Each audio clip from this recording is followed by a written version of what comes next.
Hey, what is going on, everybody? It's Max from Mamba's Legacy, and today we're continuing the What's Next series with the Sacramento Kings, and I'm joined here with Jacob. How you doing, man? Doing good, man. How about you? I'm doing really well, and I'm excited to finally talk Kings on the podcast. I think this is going to be really interesting, and I'm eager to hear, a Kings fan explain the sides and the future of your team. Oh yeah, same here, man. I think both of our teams are heading in a really, really good direction. Obviously, the Lakers are steps ahead of the Kings, but I think the Kings are making necessary moves, to get to that next level. And I'm excited to be here. Thanks for inviting me. Hey, thanks for coming on, man. But like you said, the Kings are actually heading in a really good direction. They're one of the younger teams I like watching. I think re-signing Rashawn Holmes was a huge move. I think that was incredibly underrated. I mean, how did you feel about Rashawn Holmes coming back? To be honest with you, man, I didn't think it was going to happen. As time was going on, I just thought it was going to be less and less likely, especially with how things went down last season. I just didn't see us standing a chance on bringing him back, especially with the money he was seeking and the contracts we're currently entangled with right now. So I was beyond stoked when it happened. You don't see a lot of players that say they want to be here, they want to be in Sacramento, and the fact that he took less money than he probably could have gotten elsewhere to stay in Sacramento. So I was beyond blessed as a fan that he took that, and I think it's going to help us tremendously in the long run. I definitely agree. I think that's going to establish maybe a culture for the other players, hopefully. I personally thought he was going to end up in Charlotte. I felt like that was where the money was and where the most playing time was. I thought that was where he was going to go. But him staying in Sacramento is definitely a big thing. Oh yeah, without a doubt. And I think it's something that this organization really needed. He was a gem that Vladi Divac found. A lot of people don't give our former GM a lot of praise for that signing. It was such an underrated signing. A lot of players, not a lot of players, little fans didn't really think he was going to, provide such an impact when he first came to Sacramento. And, I was actually at one of his first games where he started and he was just tearing it up. And I think it was just a must that should have been the Kings' number one priority this offseason and bringing him back. And, they did. So I'm more than happy. I think it's going to help the team so much. And, let's just see, how these rookies do. And I'm excited. I really am, despite how things went down last season. I am extremely excited. More importantly, because you got Davion Mitchell. I personally, a lot of people don't agree with me here. I think he's the second best player taken in this draft. His defense is one of the best. I can see him being a guard version of Kawhi Leonard, in my Mhm. opinion. I think he has a ton of potential to get there, but the one thing that I think is going to hold him back, he used to be our head coach. Now he's your head coach, is Luke Walton. I mean, what are your opinions on Luke Walton? So if your viewers probably aren't familiar with me, but I do my own podcast on the Kings, 916 Kingdom, and every single episode I've done since I started this show earlier this year, I've just gone on about how much I am not a fan of Luke Walton. Mainly, he probably gets most of my hate probably because I we hired him right after our best season in like 14 years. And I was a big fan of Dave Yeager. I thought he was doing tremendous things. And the reason why they fired him is still really unclear, but I have my opinions. And if those are true, it really angers me because I think he was doing an amazing job. I think he had a really good thing going with this ball club. And, ever since Luke Walton took over, I just look at, the little things like the offense completely slowed down. It was it has just turned into a catch and shoot frenzy that is just completely ugly to watch on the offensive end. And, like Buddy Hield, he was being utilized in such an efficient way under Jaeger's system. And I just noticed like he just gets too much freedom. And, Buddy Hield's a great player. A lot of people don't like to give him the praise he deserves. But, when he's used right, he's a really good player. But what we saw the last couple of years is like Luke Walton gives him, a little too much freedom. And he doesn't have the best basketball IQ. And it's led to some very ugly moments for him. And I think that's why he gets a lot of hate. It's just because of the player he is now. And I think, if Luke Walton just utilizes him in a correct way than that Jaeger was doing, I think Buddy Hield can return to the style that he was playing in a couple of years ago. But yeah, to short up my answer to your question, I don't like Luke Walton. I think there's better names out there that are better suited to get this team on the path we need to be on. And you being a Lakers fan, I'm pretty sure you can vouch for me on that one. Yeah, Luke Walton is a terrible coach. In my opinion, I think he is arguably the worst coach in the league. I'm really surprised he's still with you guys. Like you said, I think Yeager was actually starting to bring a better culture to Sacramento that they hadn't had there for a while. I was really confused why he left. Unfortunately, I wasn't able to look too much into it, but I was really confused with that. And then the fact that they signed Luke Walton after he didn't make the playoffs with LeBron. Mhm. Granted, LeBron was injured. We can have that argument all day long, but the fact that they signed him just because I think he was with LeBron and they think, oh, LeBron wanted him. I think there were a ton of better coaches. I think perhaps you guys should have maybe thrown an offer at Ty Lue. I think Ty Lue would have been a nice coach for you guys to have. I believe he was an assistant coach for the Clippers, or I believe he was assistant coach for the Clippers when you hired Luke Walton. Yeah, So yeah. I think you maybe should have tried to lure him away, give him a nice contract. But the Sacramento Kings, they make a lot of good steps, but then there's always I feel like there's a block in the road, and this block in the road is Luke Walton, and I am concerned who would they go if they cut Luke Walton today, who would they really go after? I mean, I'd love to hear your opinion on who you think the next coach should be. You know, man, that's a really good one. I always think about that as well. I was doing a lot of episodes for my show because I didn't think he stood a chance in staying after this season. I thought it was just a given, like he has to be out of here. And like the whole Kings community was just caught off guard when our GM Monty McNair announced that they were going to, continue to work with him. And I was just as upset as a lot of Kings fans were too. I like a couple of candidates, that I really liked. Like Lionel Hollins was on the market. I really liked him. Chauncey Billups, who's now with Portland. I like that name too. Sam Castle also with Doc Rivers in Philly. He's been an assistant alongside Doc Rivers for years, and I thought that would have been a really, really underrated signing if we took him too. A lot of experience. There's just like, to be honest with you, man, pretty much any name in the business I'll take over Luke Walton. I don't want to give Luke Walton all the hate in the world. It's just I don't feel like he deserved the head coaching job in Los Angeles after what he did in Golden State. I don't see how that made him worthy of a head coaching job when he coached the 73-9 Warriors for just maybe 40 games. Mm. It's definitely a tough situation for Sacramento fans. Like, trust me, guys, like I know this, like I've been a fan since I was 7 years old, man. But at the end of the day, just dwelling over it isn't going to get us anywhere. We just got to move forward and just focus on what the team needs to do next. Granted, Luke Walton's father is a Hall of Famer, been around the game his whole life. Maybe he can turn it around. He's got Alvin Gentry. Now he's got Doug Christie alongside of him on the bench, helping him coach the Kings. So, at this point, just dwelling over it can't really do much for us. So I'm just going to hope that he can make a turnaround and hopefully take this franchise back to the glory, man, because it's getting ridiculous. Yeah, there's a bunch of players that I think are being turned the wrong way, rubbed the wrong way now that Luke Walton's coach. I know, I believe Bagley wants out. I Mhm. believe Buddy Hield isn't the happiest. I believe the best coaching would probably be Mark Jackson. I think he would be Okay. amazing if you can have him down here. I mean, you saw what he developed, the elevator doors with Mhm. Curry and Clay, made them crazy good. He put them on the map. I think he could maybe do something like that with Fox and Hield. I think he would make Hield happy. I think he'd build a system around them too and have Bagley setting screens, getting them open. I believe that that could really be an efficient offense. But the Kings seem to be set on Luke Walton. And since they are set on him, I mean, what do you think is going to happen with Bagley and Hield? Yeah, that's definitely something, we've been discussing the last couple months. I really hope Bagley and Hield uh, get placed into a package to bring a big name to Sacramento, specifically Pascal Siakam, because in my opinion, I think that's the deal that can work the best. Obviously, the market is just completely out of this world for Ben Simmons.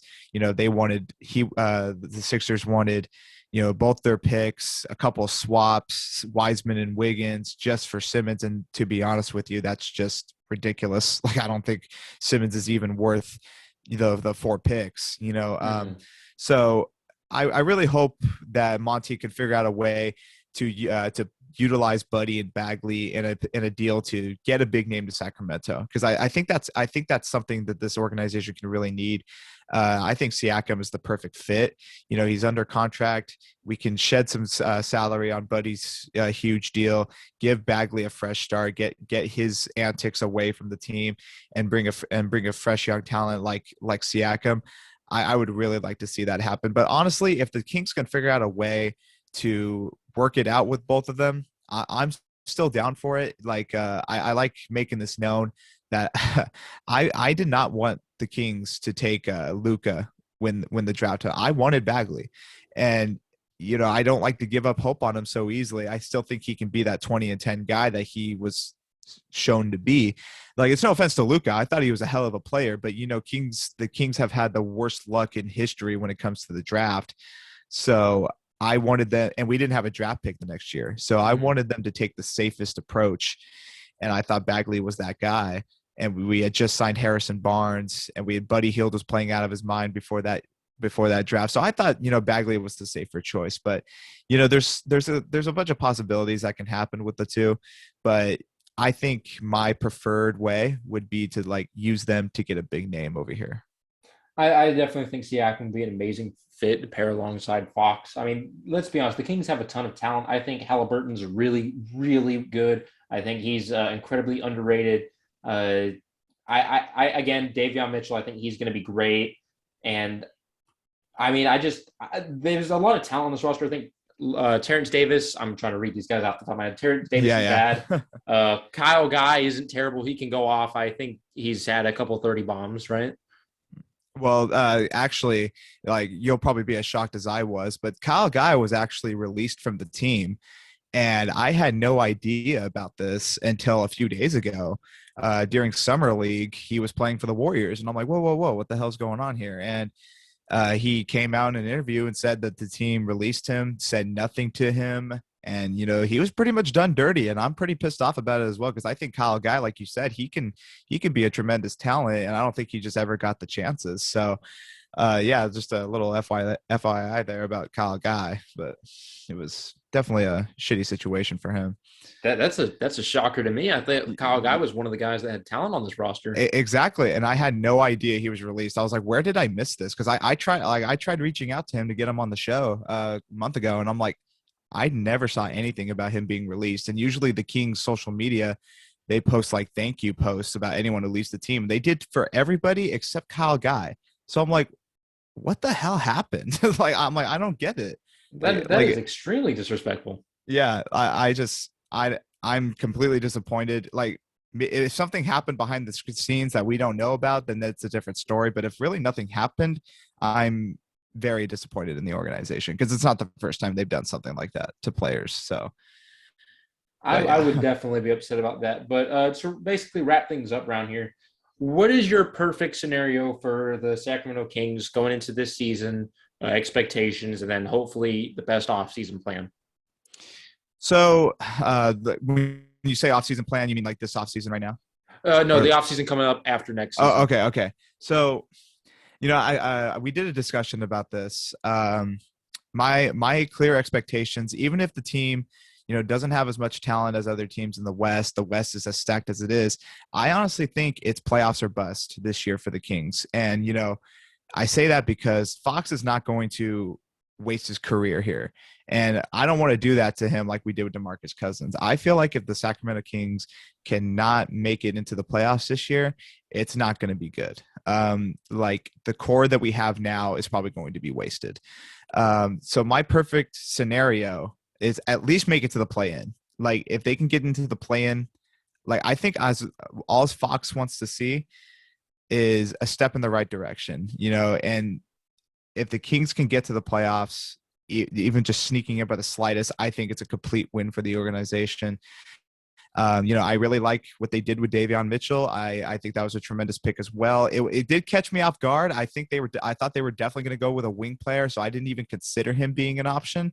But you know what? Best talent available was the mindset, and I'm all for it. I've loved what he's been doing in the summer league so far.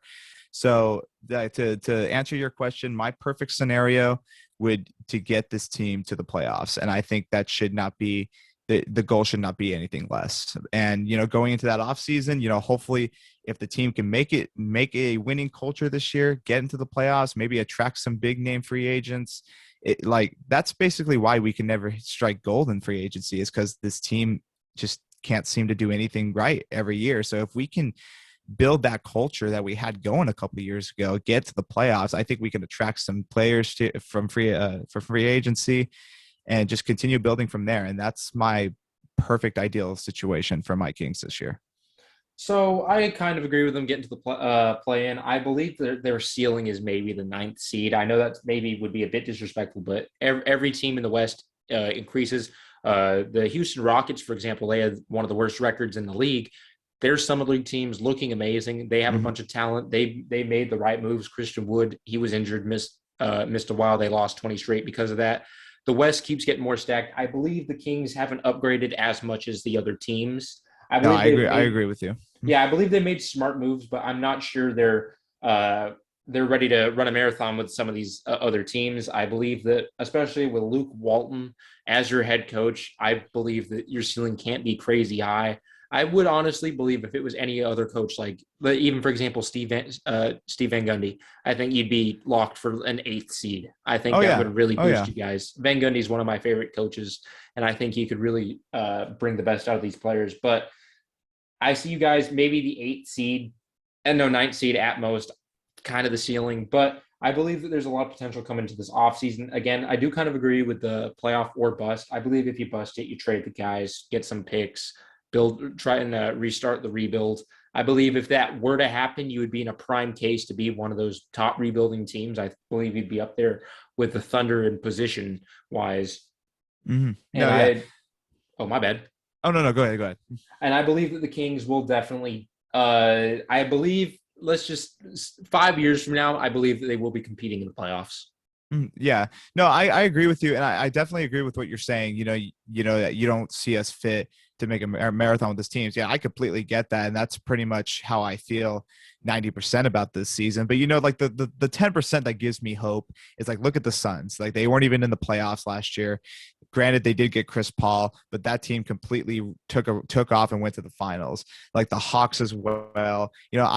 It just gives me faith that this team can just click together, figure out how to do this right, win the games that they're supposed to, because that's pretty much what's prevented us from going to the playoffs the last few years, is that we don't win the games we're supposed to. Granted, we had a matchup against you guys this year that you guys didn't have LeBron, AD, Schroeder, Gasol, and we still got destroyed. Granted, I think we should win that game without your guys' 4 best players. And there's been several games where we have these huge leads and just completely fall apart.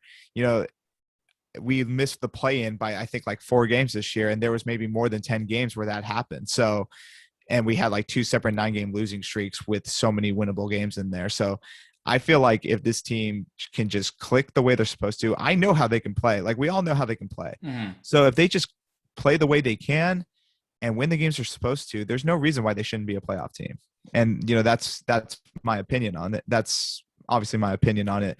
But I think the 9th seed is actually a really good projection for our ceiling, because I think I can agree with you really well on that one. Yeah, I believe that's their ceiling. And I think the main reason, again, is Luke Walton. I believe if they were to cut Luke Walton midway through the season, I believe Fox would develop tremendously. Oh, yeah. But I do want to thank you for coming on the podcast. I'd love for you to come on again. Hopefully, maybe one day I'll show up on yours. But huge thank you for coming on, man. Oh, yeah, man. Thanks so much. Keep up what you're doing, guys. And if anyone's interested in the show, it's 916 Kingdom, available on iTunes and Spotify. And, yeah, just keep doing what you're doing, man. I love the work you're doing, especially on YouTube, an ever-growing platform. Dude, you and the Lakers, this is the time to be covering them. So, I think you're in store for some great stuff, man. So good job. Appreciate it. And I look forward to working with you again in the future, man. Yeah, definitely, man. All right, guys, if you guys want to find him on Spotify or iTunes, I will leave a link in the description. Please like, subscribe, and I'll see you guys in the next one. Take care.